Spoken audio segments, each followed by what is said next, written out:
Tuesday Night Live podcast. We're back after a couple of weeks break, and we're here with episode 15, and it's going to be an action-packed episode today. The France-Belgium semi-final has just finished, literally in the last few seconds. It wasn't long ago, was it? But France through to the final tomorrow. We'll be previewing the other semi-final. No, the final's on Sunday. We'll be previewing the semi-final, the other semi-final tomorrow. We'll also be talking about the British Grand Prix over the weekend, which was fantastic, and a little bit about Wimbledon if we have time, and anything else we like, as we usually do. That's how this thing usually goes. It has been a couple of weeks. We were going to be doing one over the weekend, but circumstances change, and I just was in the wrong place at the wrong time. So yeah, we didn't end up doing one over the weekend, but it doesn't matter. 9 o'clock, bit late at night. We thought we'd not try and compete with that pesky football. But good evening to the people in the chat, Aaron and Robert at the moment. We've got 7 people watching, which is more than I expected. So a big hello to all of you guys, and hopefully you enjoy. How is my wonderful co-host, Mr. TIJ? How is he doing? I'm good, just a bit tired, but yeah, I'm good. I'm not ready for football to come home because it's not, but I'm ready to. I think I'm ready anyway. I think I'm ready to talk about the British Grand Prix and be quite honest but calm about it, and the football, but not the tennis. Okay, and that's what I'll say. Yeah. So Toby's going to be his usual pessimistic self and non-supporting the home people, I'm sure. I wasn't in the pub, Robert. I just had to rush down with the missus down to Manchester. I was watching the football, to be fair, but How dare you? Not in the pub.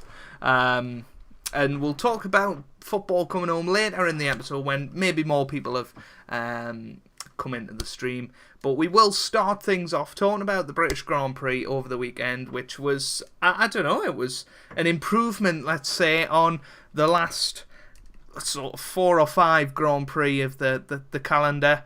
And, it was mainly because of one incident. But obviously qualifying, I thought was quite entertaining as well. I don't know about your opinions on that. Obviously, good old... What's up? Just to get with the breaking news... I know it's been reported earlier on the week, but Man City have signed Riyad Mahrez for 60 million. Wrap your brains around that. I mean, that makes Ronaldo's 100 million move to Juventus sound like a bargain. By the way, that's another thing to talk about. That's another absolutely ridiculous move, yeah. Yeah, a bit of a shocker. I didn't expect it. I know there was rumours that he might go to Juventus, but for the last 10 years there's been rumours Ronaldo's moving, and it never seemed to happen. But it's happened tonight. Bit weird. I'm sure we'll talk about that at some point. Evening to Rob and Aaron. How are you doing? You had the Grand Prix. Yeah. Talking about the Grand Prix. So qualifying, I thought was quite entertaining. You probably thought practice was entertaining because you're weird like that. But hey, family friendly. Although we are past post watershed at the moment. Oh, we're past watershed. Get it. Which is why we can only ever do Sharon Carpenter after this part of the evening. But so Lewis Hamilton took a last gasp pole position. It was a pretty good lap, I have to say. It was, I don't know, I thought it was a little bit scrappy in parts, but I feel like, he had to pull everything out of the car to actually beat the Ferraris, which was a bit of a surprise. It looked like Kimi, again, messing up when, he had the chance. Purple in Sector 1 and Sector 3, but second sector messed it up. The only one without straights. Toby's making weird faces. I think there's something wrong with him. I mean, I should have realised that 18 months ago when we first met. But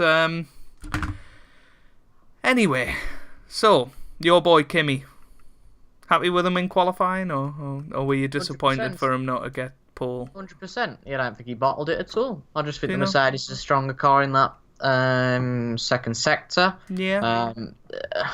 Bottas didn't have a great qualifying. He was I don't think he had a great weekend, to be perfectly honest with you, and I'm sure that we'll be talking about that more as we go on. But yeah, I think with Bottas though in the race, I don't think it was his fault, but we'll talk about that in a bit. But I'm going to be controversial here. I don't think Hamilton was that great in quali. All right, he got pole, but did the Ferraris push him? I don't particularly know. I think Mercedes is the best car around here. I personally think that it's quite a way better than Ferrari. So I think it shows that Ferrari did particularly well to be within a tenth of Lewis, both cars. And I think probably the biggest shock more than anything is for both of the Haas cars, obviously probably other than the Clerk, both of the Haas cars to be seriously in that top 10. Not necessarily fighting Red Bull, but clearly showing themselves to be the fourth best team around here. And it seems that at all that, and I'm going to be tactless again, in all the proper circuits, Haas are fourth quickest.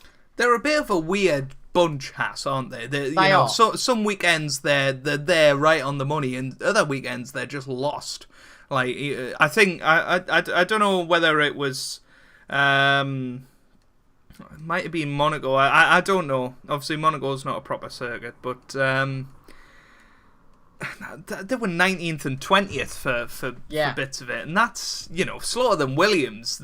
Something's up, but I don't think they've got the best chassis in the world. But the circuits where it's quite high speed and a lot of straights, and obviously they've got that Ferrari engine, and two good drivers. We mustn't forget that. I think so as well. So yeah, they're a bit of a weird team at the moment. I don't think they'll beat Renault to fourth, but they'll probably finish fifth. I think they're ahead of McLaren at this point. So unless McLaren develop, which they have been doing the last 3 years with a Honda engine, which we thought was the problem, hopefully McLaren will be where Renault and Haas are by the end of the season. I think that's realistic. But yeah, it is nice to see Haas in the top 10.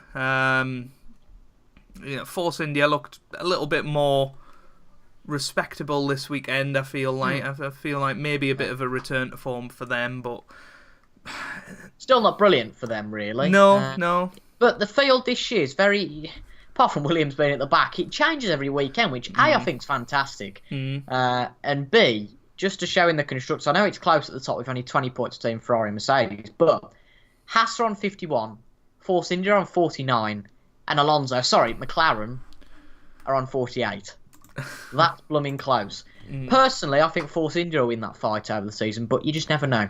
They do seem to be the better developers, but then I think of races like Hungary and Singapore, and I think Alonso will have very strong outings there. And I'm not entirely sure Force India will. I think Alonso Renault will do quite well around there. Yeah. Your boy Van Dorn not quite pulling his weight, is he?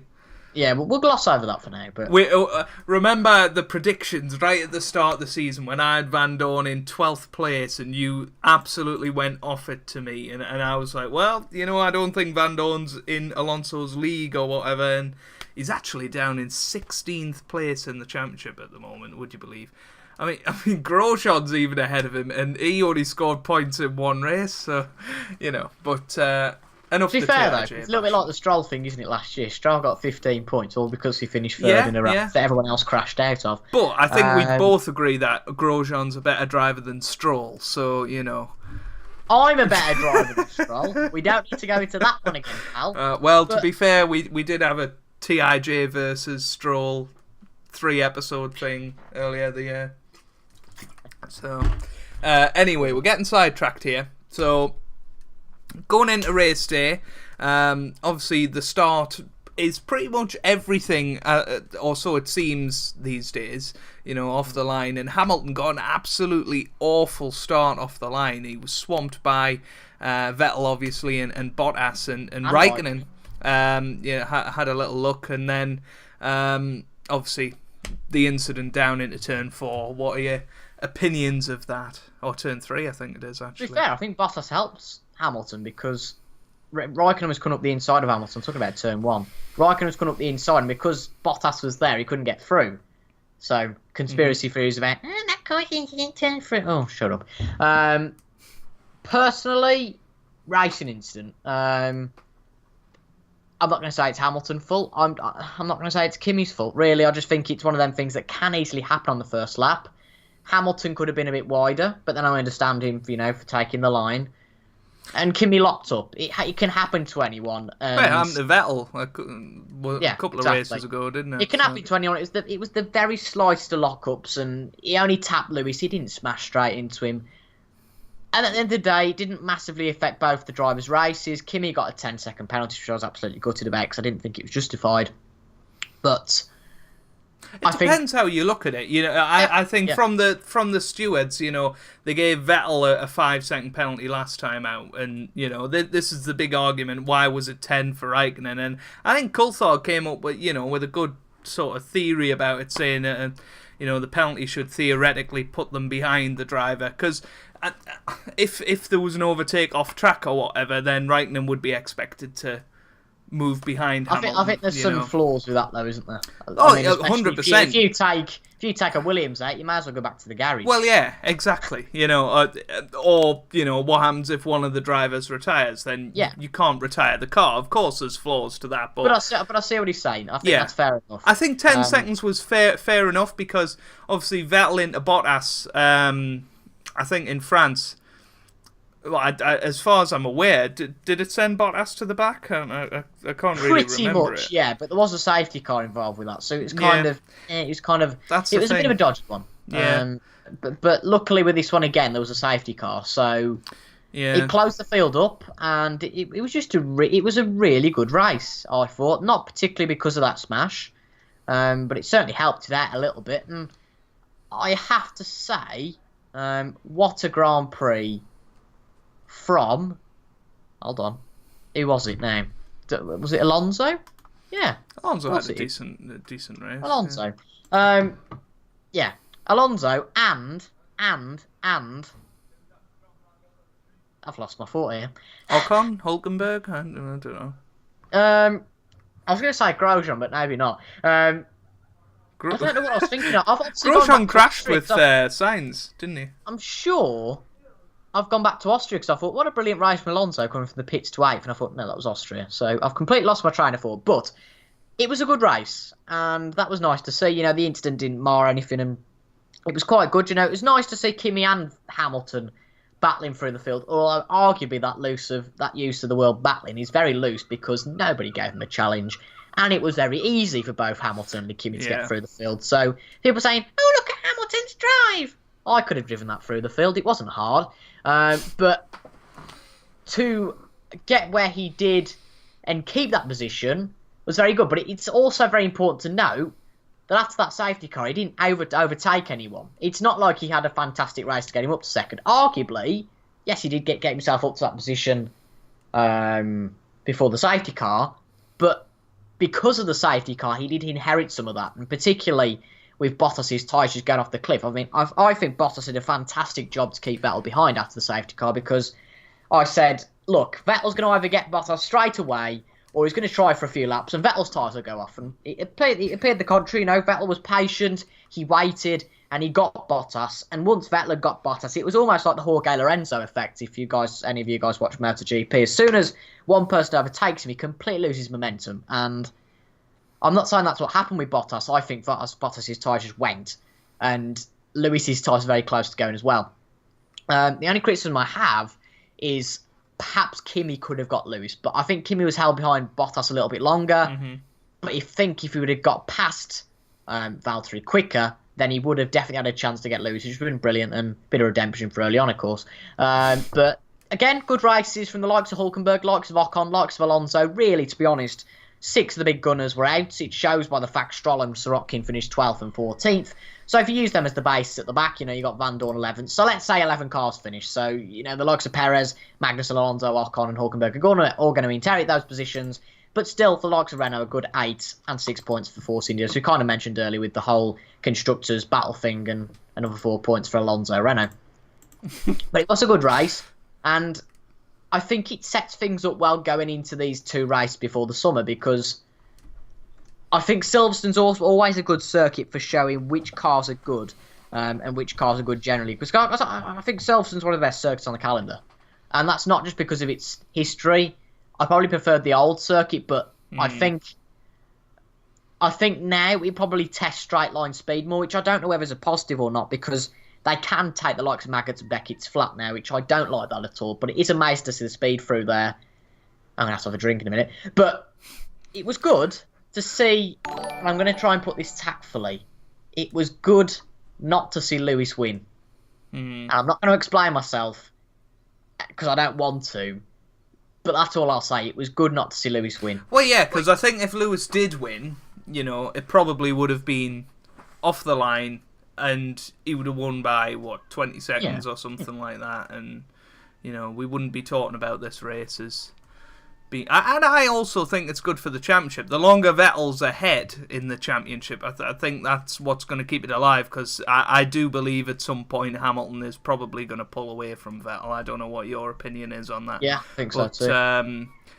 You know... I mean, they're already sort of 50 points ahead of third place Raikkonen in the drivers, so, you know, it's already a 2-horse race. We don't want it to become a 1-horse race anytime soon, really. And, you know, it's a nice battle at the moment. It would be nice to see more wheel-to-wheel action between Hamilton and Vettel.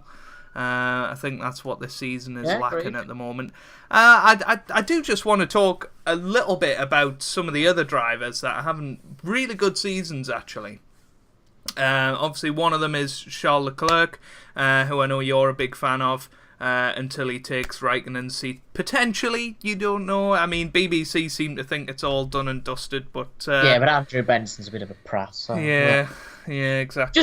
Just a quick word on Leclerc. Mm-hmm. And I think I've said this before, I don't want to get him down. I don't want to say he's bad, but... He's not as good as people are saying, but yeah, go on. That Sauber is a lot better than people think. Yeah. That Sauber is a good car. And actually, Ericsson ain't a bad driver either. People criticise Ericsson.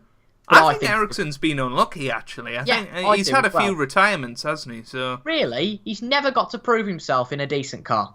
Mm-hmm. You think of the cars that Ericsson's had. He's never had the chance to prove himself in a decent car. So how would someone have the judgment to say he's a bad driver? And against someone like Leclerc, who's meant to be the next Schumacher or whatever else they want to call him, he's not disgracing himself, which I think is good. And you can moan that, well, Ericsson's got the experience. But Leclerc isn't absolutely battering him. Maybe Leclerc's got a bit more in the race. But I think that Ericsson's doing well. It was a little bit unlucky. It was definitely unlucky, in fact, with the crash he had. And I should say, I think he's been a bit unlucky.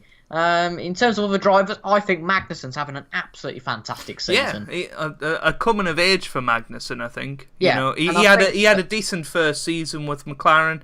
Yeah. Went off the radar for say 3 years. Even last year he wasn't that good, but this year, you know, he's taking his opportunities when he's getting them, and you know, he's showing Grosjean up at the moment, and I think Grosjean will come back strongly second half of the season. We know he's good at these races. You know, he finished third at Spa with that Lotus, remember? So he's going to have a good race there, probably. And the second half of 2013, as we've talked about loads of times on this podcast, Grosjean was immense. He was finishing second more times than not to Vettel, who was, you know, obviously very dominant that year. But, and the thing is, I think people will say, well, you can't judge it off 2013. But every driver goes through a period in their career. Grosjean's having an extended one at the moment where he's having some hard luck.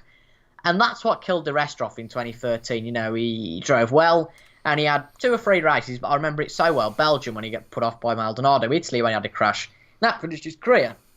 And it can finish people's career, but I think Grosjean, as you say, in the second part of the season, does it really well. And I think Haas have got a very underrated driver lineup. I think Haas have got one of the best driver lineups on the grid. Alonso seems to think that McLaren have got the best driver lineup on the grid, but they probably have, but I'll gloss over that. But Haas, I think... Maybe next year. Yeah, all right. What, Alonso and Kimi? 2 fantastic drivers, I think Magnussen and Grosjean are. Mm-hmm. I think Grosjean's got more of that champion instinct. I think Magnussen's very much... I don't want to say a Kimi figure, but... somebody who's always going to be scoring consistent points, but I don't think would ever challenge for titles and championships. But I think Grosjean's someone who, if he gets a good run together, he could really go for it. And I think that's to say. I know you don't like him, but I think Grosjean is sort of similar to Perez in the way that if Grosjean was given an opportunity to get a podium, you'd probably give your money to him to get it rather than Magnussen, you know, whereas Perez is obviously Mr. Podium when there is a chance. And Mr. Overrated himself, yeah. Well, yeah, but, you know, he does get freaky results out of If you want to drive for points, Perez is your man, yeah, I agree with that. Just apart from him being a complete... Oh, we are after 9. Good. Complete prize Pratt. Pratt's not a bad word. I think I called somebody a Pratt in the comments section, so you know. Get worse if you want. I mean, bear in mind that your 4,000 subscribers who are all watching this just need a bit of family friendliness, or else they're gone, aren't they? So, Checo is nice. That's nice.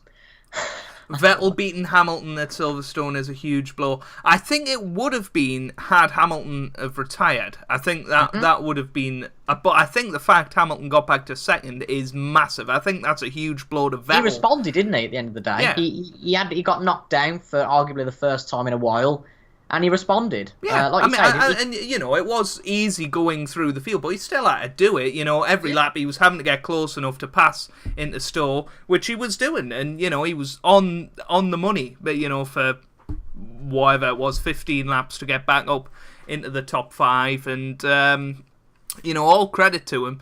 And I think that was his response to Vettel, and I think it will be interesting in Hockenheim. I think Hamilton hasn't got the best record around there, as far as I remember. I remember Rosberg having, you know, the edge over him. I wonder whether it'll be another one where Bottas has the edge over him, but we don't know. And that's the beauty of it. I feel like with Hockenheim, it could be a Red Bull win. I don't know. Because it's got that combination, hasn't it? It's got that very long straight.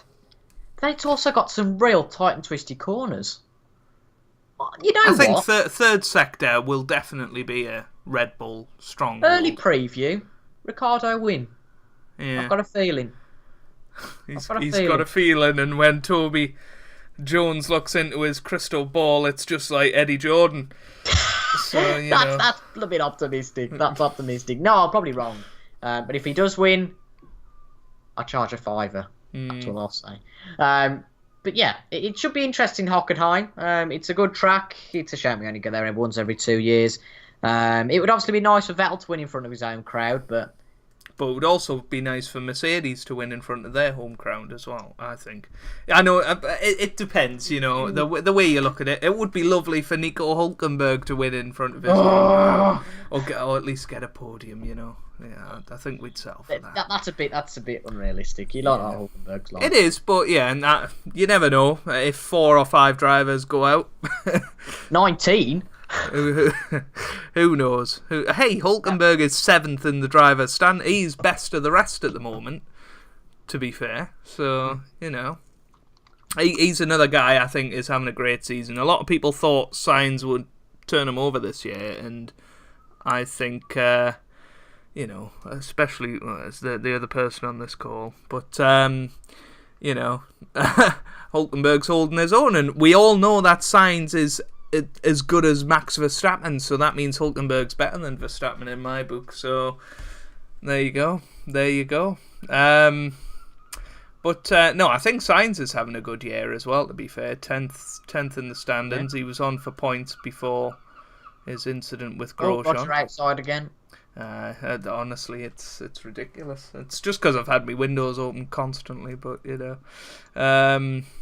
But yeah, very interesting going into the sort of second half of the year. I know we've got 2 races before summer break, but Silverstone I always look at as the midpoint, especially with Germany as well in there. Those 2 really are the midpoint of the season for me.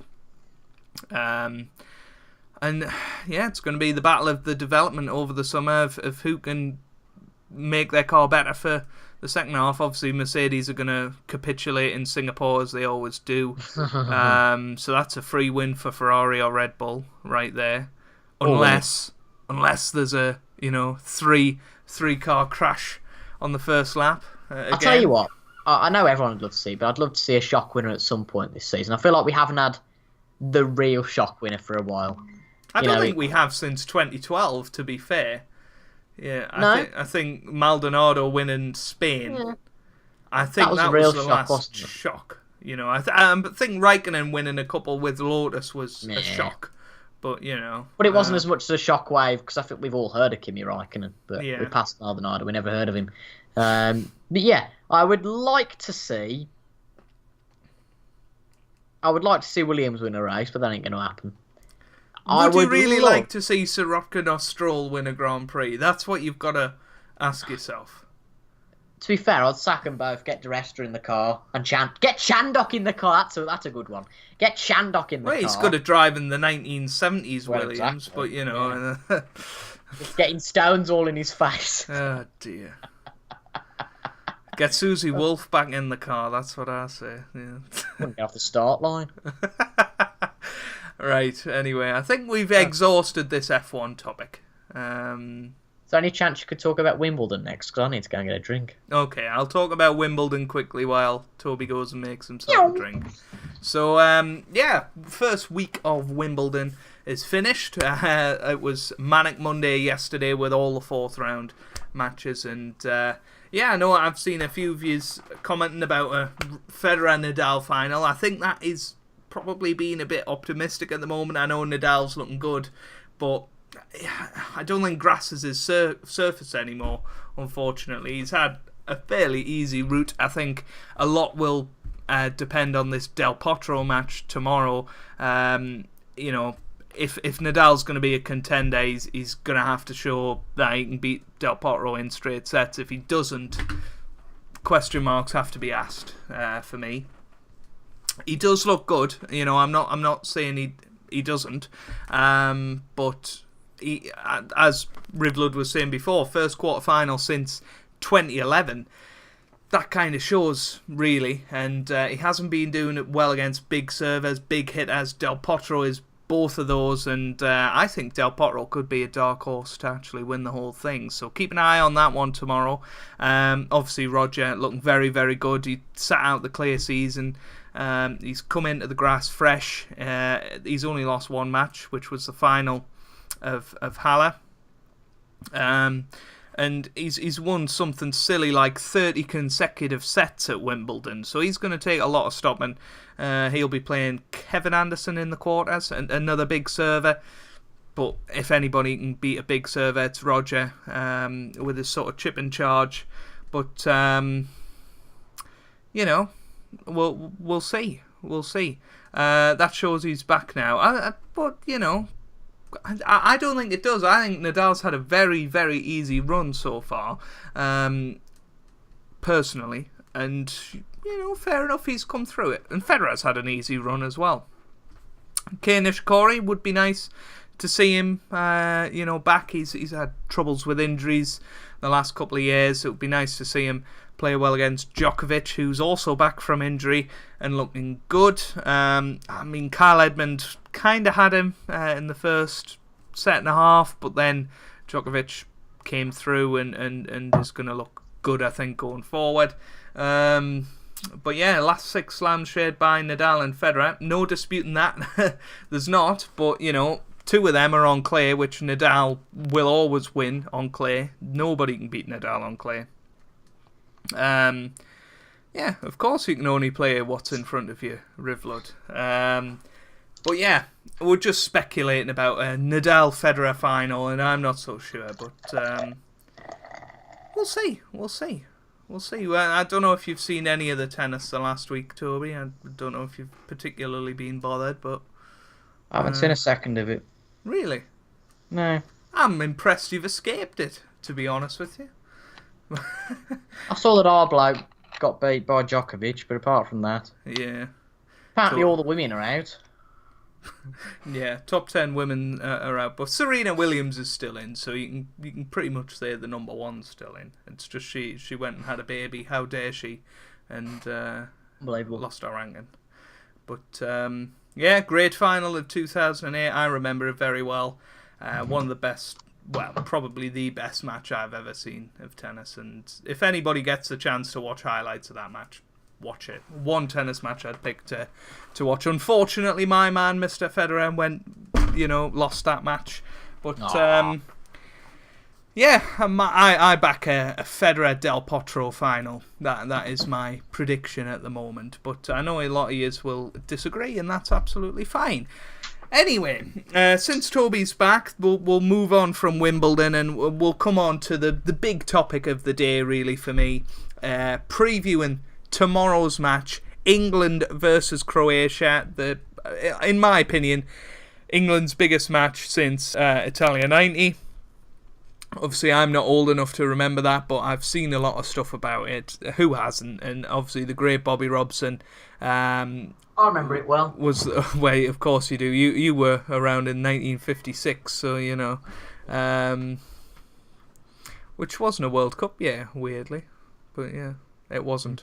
I don't even know if it was a Euros year because I don't know if it had started back then. But I'm getting sidetracked. Good old Bobby Robson. There was a nice little clip played after England's quarter-final of the last time they were in the semis, and they went out on penalties, which before last Tuesday or whenever it was a bit of a voodoo for us. But I was watching it with Rachel, and I just turned to her and I went, you know what, we're going to win this. We've got to win one someday, and hey ho, we did, and it was weird how everybody forgets how bad we were at penalties once we've won one of them. So, you know, who thinks Croatia is going to win? Is there anybody in this call that thinks Croatia is going to win tomorrow?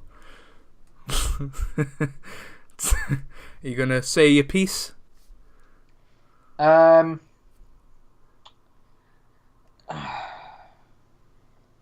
I'll be positive for a minute. It seems like everything's fallen into place for us. Mm-hmm.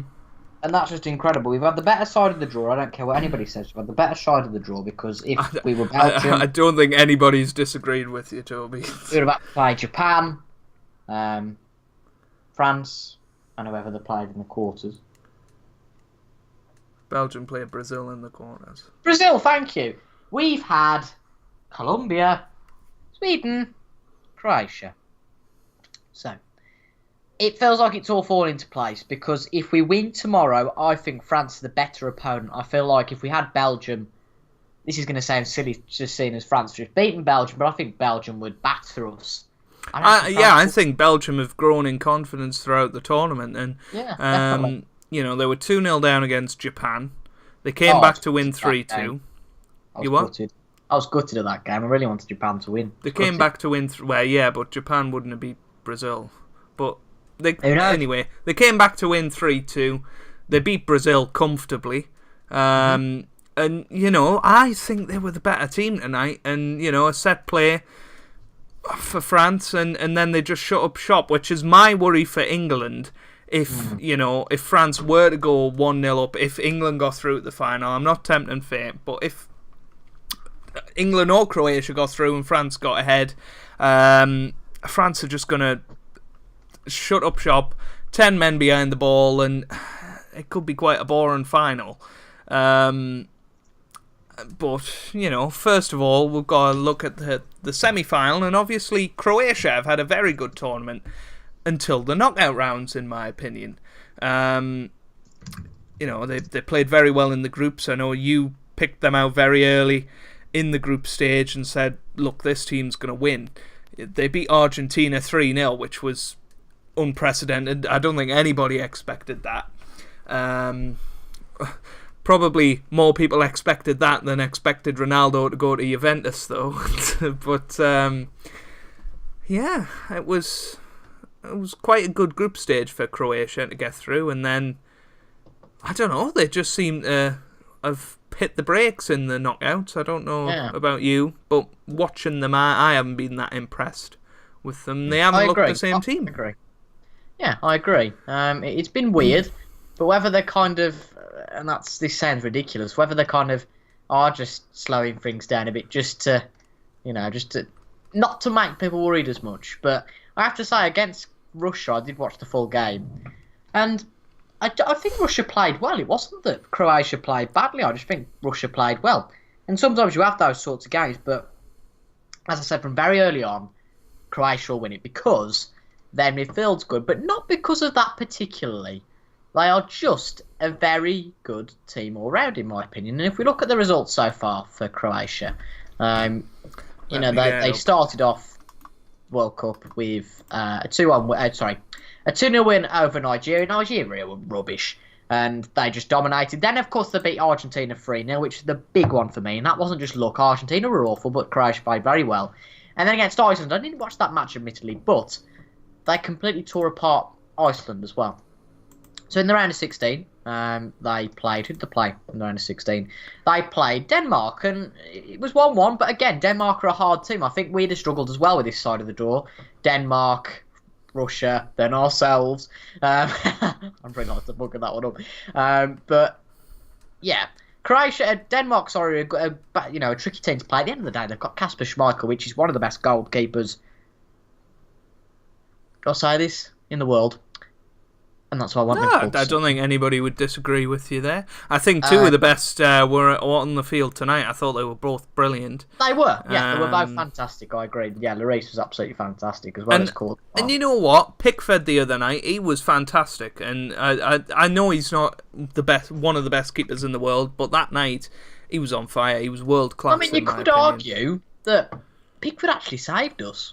Yeah, no, I think so. I think Sweden had 3 or 4 really good chances, fantastic saves from Pickford, and he actually made an out of this world save against Colombia, but nobody ever talked about it because we conceded from the corner after it. And exactly. I think Rachel was looking away off something, and she never actually seen the shot because she was already thinking England were through. And I was like, you know what, if they score from this corner, nobody's going to see a replay of that save. But it was a fantastic save. But anyway, I think Pickford's had a really good tournament. He had a bit of a dodgy game against Belgium, I think it was. But it was the first time he'd really had anything to do. I think they all had a bit of a dodgy game against Belgium, though. Mm-hmm. Well, it's because, we didn't want to win. And nobody wanted to win that game, which is why Belgium only won 1-0. Because, well, look at the result. We're in the semi-final. We wouldn't have got the semi-final if we won that game, put it that way.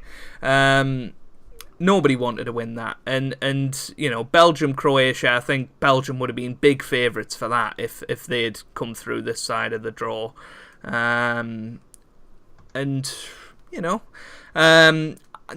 Yeah, but go on, back to Croatia. You were talking about Denmark is the best goalkeeper in the world, Kasper Schmeichel.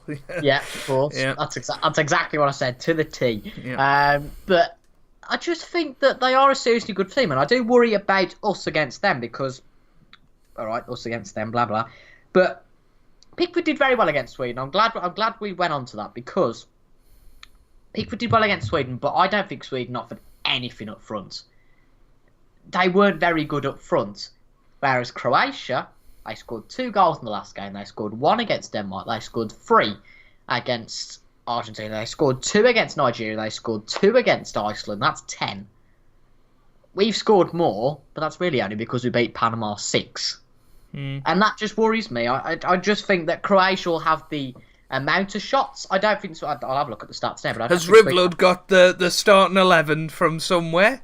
He's thrown off Croatian names like there's no tomorrow. But yeah, six shots Sweden had in the whole of the game on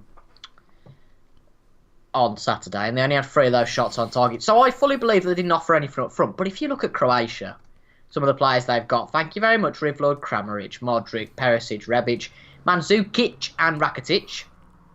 Do you think they've got a bit of an itch? Oh, that's terrible. I'm sorry. Right. Breathe.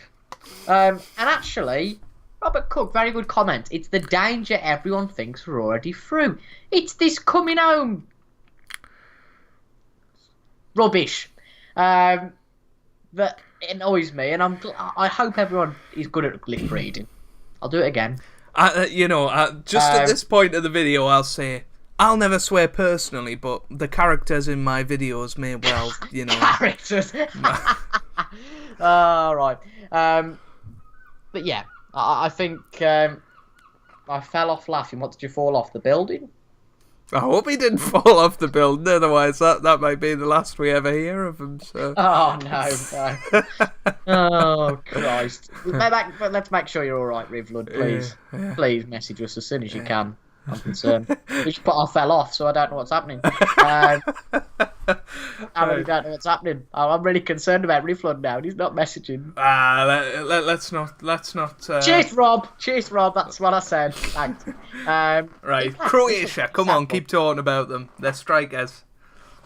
They've got very good strikers. I don't really know what much more to say, but they've got Kramaric, they've got Mandzukic, two very solid strikers. Rivlud's all right. I can sleep peacefully now, knowing that. But well, at least we know we've got Christmas sorted now. Who said that? What? And we've got Kane, but we haven't got anybody else. Let's address something here. Why do people think Sterling played well? He's rubbish. He was absolute crap. You know what? I thought Dele Alli had an awful tournament. And then all of a sudden he scored a goal and people were going, oh, yeah. I don't think Dele should start on. No, I think it should be Loftus-Cheek and I think Rafted. I think Vardy, I think Vardy offers something. I think Rashford's had enough chances this tournament. The problem is we don't play the sort of football that Vardy commands. True. You'd be quite happy to stick Vardy on the halfway line and then he can just bolt through because he can beat anyone on 20 on pace. But potentially in the last half an hour, I think he's an impact player, and so is Rashford, arguably. But I think Kane probably is better by himself. But Sterling, rubbish. He was rubbish. His build-up play was good, but he couldn't score the toffee. He couldn't do anything. And I think Trippier's been great. I agree with Rivlud. And there's been so many players, the likes of Maguire, the likes of Pickford, that have really shone in this World Cup. I think it's the people that nobody expected to do well. Bar Kane. I think Henderson's been brilliant. I know a lot of people were talking about him before the tournament. Maybe you, I don't know, you're not a fan of him. But I think he's been brilliant this tournament. But what's up? Who said that to you, Rob? I heard that the other day, and I thought that was an original comment from the person, and I didn't want to say that. But who did you hear it off? I'm interested now. Sorry, go on. No, I was saying the people that I think people didn't think would do well, the likes of Pickford, the likes of Trippier, the likes of Maguire, the likes of Henderson. I think they've all had brilliant tournaments, and I think Trippier's sort of proved people wrong. People were saying, why isn't Walker playing out there or whatever?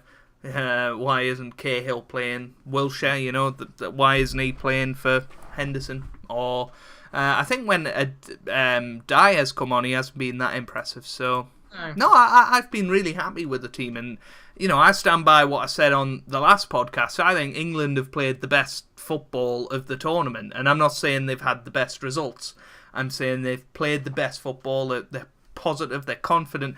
The only thing I worry about is every time the opposition has the ball, they seem to panic and run all over the place like headless chickens. And we're going to get away with that against the weaker teams, but we might even get away with it against Croatia. But against France, I don't think we would get away with it. France are a top level team, and they will punish us if we do that.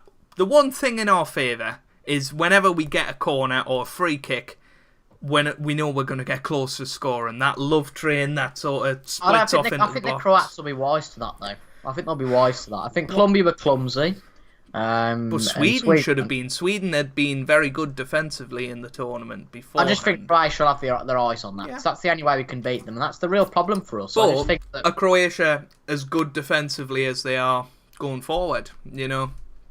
That's the thing, I think, with Croatia. I think we've got a much better defence than them. It's tricky to know, isn't it, until it's a big game. At the end of the day, it's big game, big stage. It's 90 minutes of football for a place in the World Cup final. I think it's going to start very edgy. Yeah, because it's a big opportunity for both teams. As far as I know, Croatia haven't been in a final. They finished third in 1998. England haven't been near the final for 28 years. So it's a huge opportunity for two, sides that nobody expected to get there. Yeah, I mean, I said earlier that before France went through, I said it would be nice for any of the three to win it bar France, because none of them have ever won it for a long time, and it'd be brilliant for, and this is going to sound so bad, it would be brilliant for Croatia to win the World Cup. Mm-hmm. But not ahead of us, but I mean, it'd be brilliant to see someone like that win. And it'd actually be nice to be proven right for once. I should have put a bet on, really, but I did say earlier on in the the group stages, I thought someone different's going to win it this year, and I thought it'd be Croatia. And I think what needs to happen in this game is for us to go down with, I don't know what Southgate was saying about, what's the word? No fear or whatever it was. They've got to be fearful to some extent, because they can't go out there naive. They've got to understand the occasion. They have to understand that Croatia aren't pushovers. And they've got to understand that Croatia are the better team for me. But that doesn't mean anything unless they play well. If they play as well as they have done, they should get through to the final. But if they play like they did against Sweden, we won't get to the final, because I don't think we played massively well against Sweden. I think Sweden complimented us, particularly as well as Colombia. We played to their strengths because they didn't play well. Colombia were dirty at the end of the day, and we did very well to control ourselves. Henderson opens his mouth a bit too much, but apart from that, we did very well to control ourselves. Which coverage you preferred? BBC every day of the week. I don't know why people have... That Radio Times poll, Ali McCoist and what's his face on ITV, but John Champion have been voted the best commentator. It's like going back to blooming PES 09. But BBC's been much better, probably apart from... In fact, I quite like Mark Lawrence, and it's brilliant. I think it's quite funny, actually. But everyone prefers BBC. Thank you. The only thing from ITV I've quite liked is Slaven Bilic. And I don't usually like the foreign pundits. I always think, you're either drowning on or we can't understand what you're saying. Particularly with Thierry Henry. But I think Slaven Bilic has been a good pundit, personally. Probably he's been trying the banter, really. Klinsmann's been quite good on BBC, but we're getting sidetracked. Klinsmann's always good, actually, as a pundit. Yeah. He's always very supportive of England as well, which I like. Which is nice. You don't... Well... You're always going to get bias, aren't you? Which is understandable with that sort of programme on the World Cup. Not with the F1, even though they are massively biased, Channel 4 and Sky, but we'll gloss over that. But I don't know where I'm going with this. But yeah, it's nice to see someone like Klinsmann on there. This is an interesting question, actually. Who's older, Klinsmann or Shearer? Klinsmann, I think, yeah. Yeah, he is. I got asked. I only know that because he played in the 80s, and I know Shearer started in the 90s. So well, he's only 6 years older. I thought that's interesting. Anyway, apart from that little fact, Toby's facts, ding. I've lost my complete train of thought now. Thank you. You were talking about how it would be nice to see Croatia win it. Yeah, it would be someone different. It's like the Premier League with Leicester. It's that real nice feeling. It would be a bit bitter because we've been beaten by Croatia, but I think everyone in the world, apart from France, people in France themselves, would rather see Croatia win it than France, arguably. And it would be nice to see a nation win it like that, and it would not necessarily do great to their players because they've already got a good standing. A lot of their players already play for good teams. You look at their team, they've got a very good team on paper. But whatever happens now, England have had a good World Cup. I don't dare people tomorrow, if we go out to say, well, that was a waste of time. I think whatever happens now, we have had an absolutely fantastic World Cup. I'm not enamoured with the chat, but I think Southgate's done a fantastic job. The players have played well. And I think the players need to go out tomorrow with their heads held high. If we go out, we go out. But if we go through, that's fantastic as well. If we lose the final, it'd be gutting. But I think we've done well. And of course, if we win it, that would be absolutely fantastic. But I'm not expecting anything. But if we could do it, that would be absolutely fantastic. And that's my piece. What about you, Mr. Hannard? You know what's weird? And somebody pointed it out in the comments a couple of days ago. but in my 50 years in the future FM video, where I did the simulation and whatever, Croatia actually won the 2018 World Cup.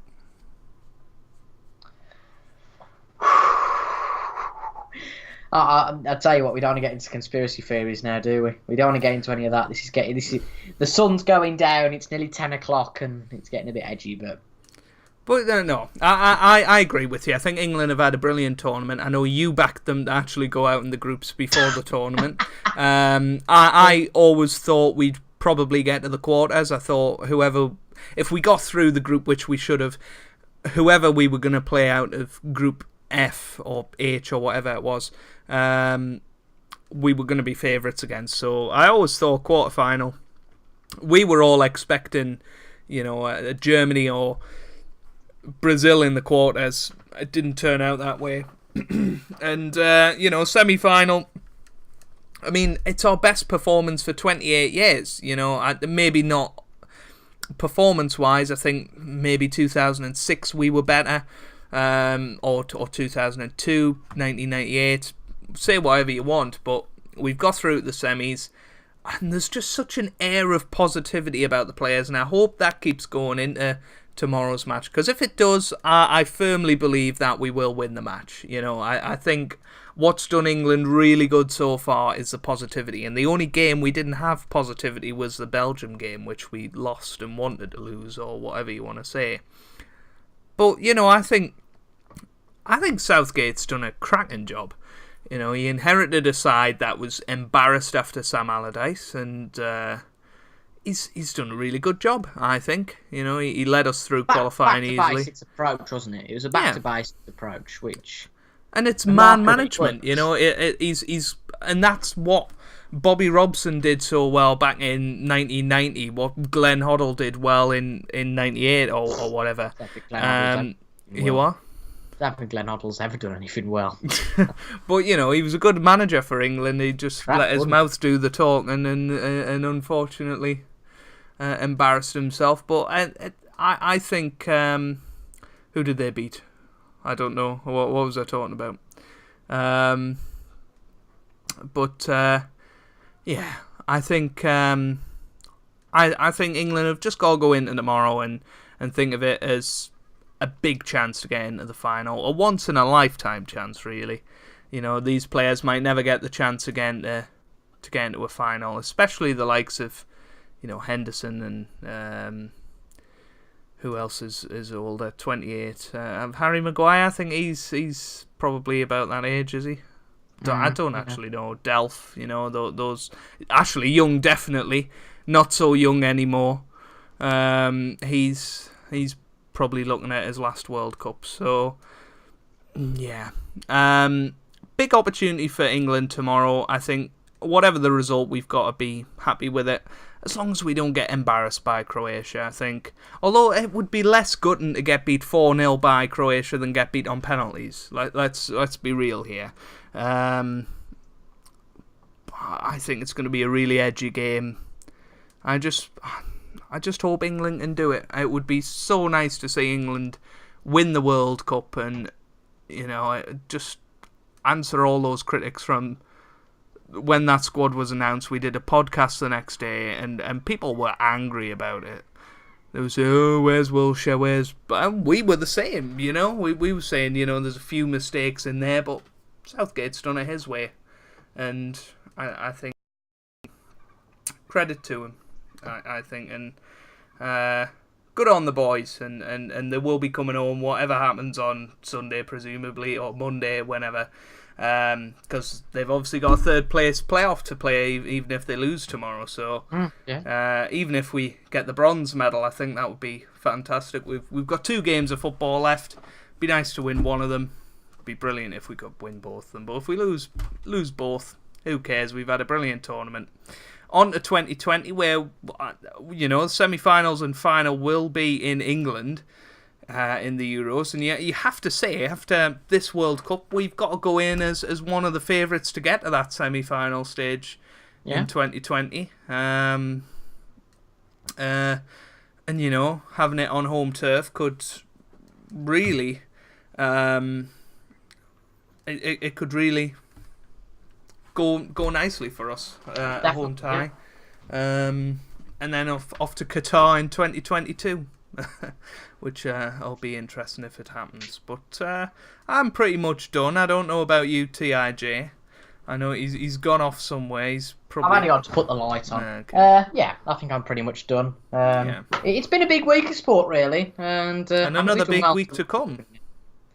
Another big week to come up, exactly. I'll tell you what, actually, that's a very good point. I'm not going to be able to do the podcast next Tuesday. I might not be able to be fair. So it might end up being a Thursday one if you're around on Thursday. But or it might be a live stream from me phone if England win the World Cup on Sunday. A Sunday night live. But nah. Can't do Saturday night live, can we? No, we can't. We can't. I'm actually at a concert on Saturday night, so I hope England do win tomorrow. Are you going to see Roger Whittaker? I'm not actually. I'm going to see a whole multitude of artists. That's O'Connor. No, not quite. Toby not Steele. quite. It's called Hits Radio Live, and it's Roger Whittaker. Oh, it's not Roger Whittaker. There's a couple of DJs on, which I'm not fussed about. You know me. There's George Ezra, which I'm quite happy about. I do like a bit of George Ezra. Any DJs from the 70s? No. Rita Ora, who's got a couple of good songs. Liam Payne, a couple of Alright, thanks guys for watching. We'll see you next week. Bye. And then take that as the headliners, so it's all good. But yeah, big week of sport. Obviously, we've got the World Cup final on Sunday. We've got the Wimbledon final on Saturday and Sunday. But the one most people care about is the Sunday one. And then I think the Open Golf starts next week as well. And does the Test Series start this week, or is it ODIs? I'm really not sure. I think the Test Series starts the start of August, to be honest. Is it? Is it that late? Yeah. Wow. I think so. That is late. That is late for I might be wrong. Series. Sure, Rivlwood will let us know. Yeah. Rivlwood, let us know in the chat. When does the Test Series start? Unless he's fell off another building. Yeah, unless he's... I mean, I am concerned that the last thing he said was love a bit of Pez. I know. That's like his dying message. Always loved a bit of Pez. But yeah, so a huge week of sport. Hopefully you all enjoy it. We certainly will. And 1st of August Test match. Okay, so it must be ODIs or something that's coming up. England, India. Best ODI team in the world are England. So of course. Should hopefully... I mean, they got a world record score, which I was quite impressed with. 478 or something like that. I don't know. Anyway, we're getting sidetracked. Nobody talks about cricket on this podcast. Apart from when we started it and did it as the Ashes, but whatever. Yeah.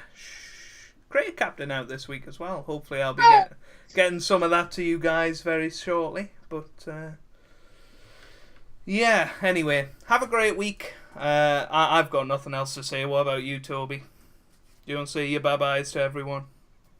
I was going to say the 3 magic words, but I'm not going to. So, oh crap! Goodbye. He was going to say, "It's coming home, everyone." So, no, it wasn't. We'll leave it with that.